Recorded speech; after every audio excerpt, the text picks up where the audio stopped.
La société CFAO RDC SA vient à la cour d'appel de Kinshasa-Gombe solliciter l'annulation d'une ordonnance rendue à la juridiction présidentielle du tribunal de Kinshasa-Gombe en contestation de saisie-attribution et en main levée des saisies.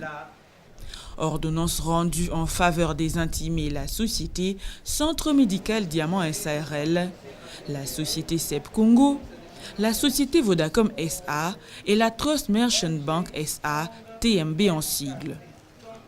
Les faits remontent au 19 mai 2022. Selon les avocats de la partie appelante CFAO RDC SA, la société Centre Médical Diamant aurait procédé à des saisies-attributions auprès d'autres intimés. Quelques jours plus tard, la société Centre Médical Diamant aurait fait la dénonciation requise.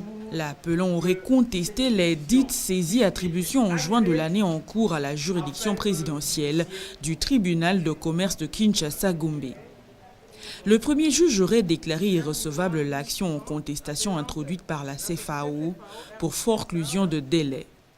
Les avocats de la partie appelante CFAO RDC SA affirment que la juridiction présidentielle du Tricom Gombe a rendu cette ordonnance à tort au motif qu'elle disposait de 30 jours pour élever les contestations.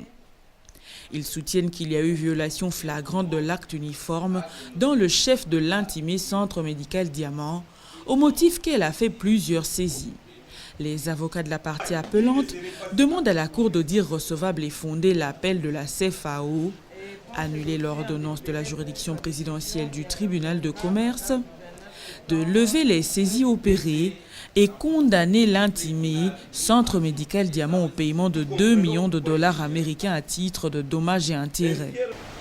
Nous disons que c'est à tort que la juridiction présidentielle du premier degré a déclaré irrecevable l'action en contestation des saisies-attributions pour tardivité. En effet, pour la CFAO, elle dit que l'action en contestation qu'elle a introduite devant le juge compétent l'a été dans les délais des mois requis conformément à l'article 170 de l'acte uniforme à la matière. En effet, il est dit que dès qu'il y a dénonciation de la saisie-attribution, la partie concernée a 30 jours pour élever les contestations.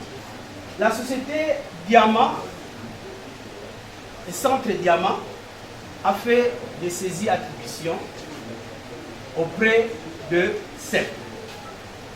Ça, c'était le 19 mai. Et CEP a fait des déclarations affirmatives des montants qu'il doit à la CFAO.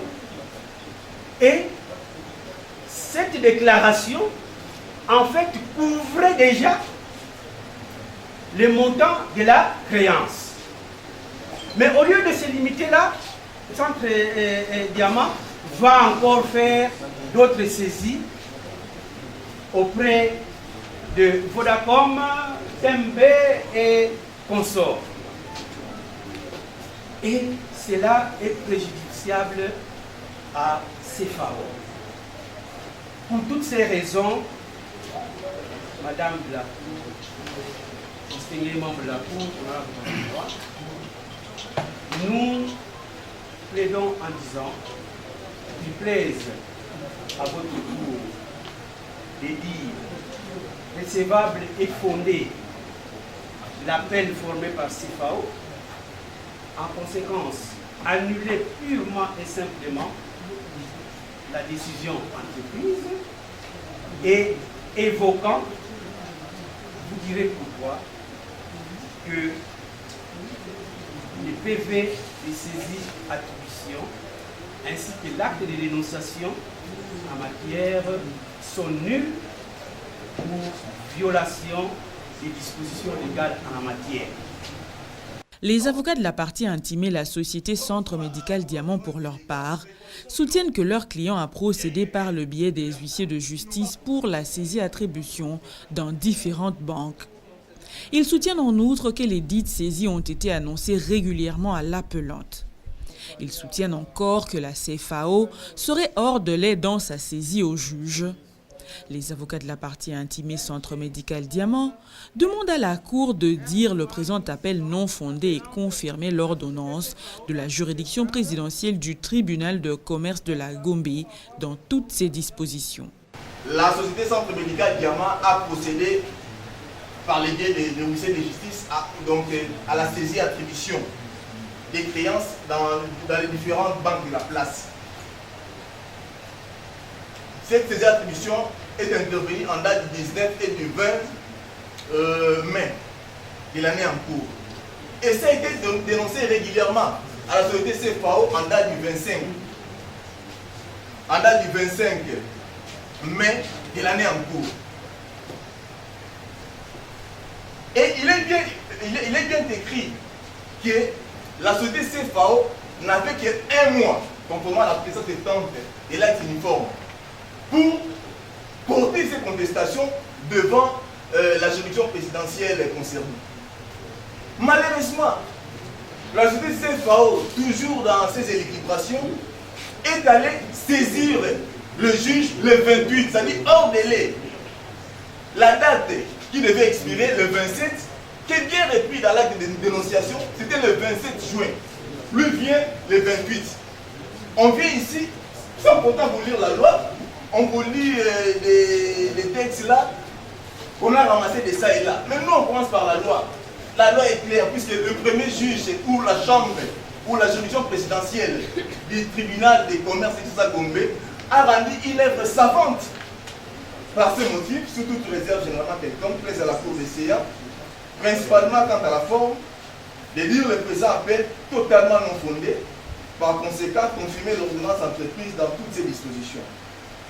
Subsidiairement quant au fond, de dire totalement non fondé tous les moyens soulevés par la plante du CFAO-RDC pour les raisons si haut évoquées, déclarer régulier les actes de la saisie attribution pratiquée sur les avoirs de l'appelante sur les CFAO-RDC.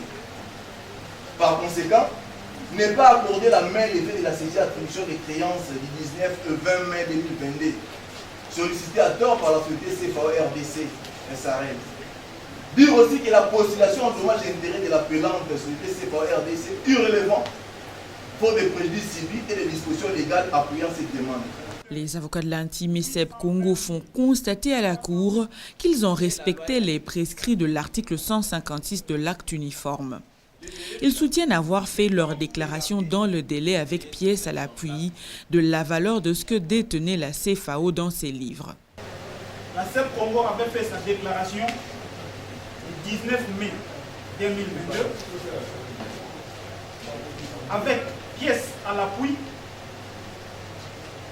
la valeur d'argent qui se trouvait dans ces livres à la hauteur de 820 376,14 $, ou encore en francs congolais, l'équivalent qui nous donne la valeur de 1 636 000,01 francs congolais. Et donc, la partie CEP Congo a respecté ce que la loi lui demandait de faire, et c'est là dans les délais. Et donc, en tant que la tierce saisie, nous estimons être dans les droits et en respectant l'article 156 de l'acte uniforme. Le ministère public, dans son avis, affirme que le premier juge était bel et bien dans le droit. Il demande à la Cour de dire le présent appel irrecevable et confirmer l'œuvre du premier juge dans toutes ses dispositions. Le premier juge a fondé son jugement principalement par rapport au délai dans lequel le requérant a saisi la chambre présidentielle. Il ressort que l'assignation a été enrôlée en date la partie requérante a saisi le premier juge en date du 28 juin 2022 en lieu et place du 27 juin 2022. Cela étant, il s'est retrouvé hors délai. Et le premier juge, en disant que l'action était recevable pour foreclusion, était bel et bien dans le droit. Au regard de tout ce qui précède, sans pour autant analyser les autres moyens, il plaira à votre auguste cour de dire la présente requête irrecevable et par voie de conséquence confirmer l'œuvre du premier juge dans toutes ses dispositions et faisant cela, ce sera œuvre de bonne justice.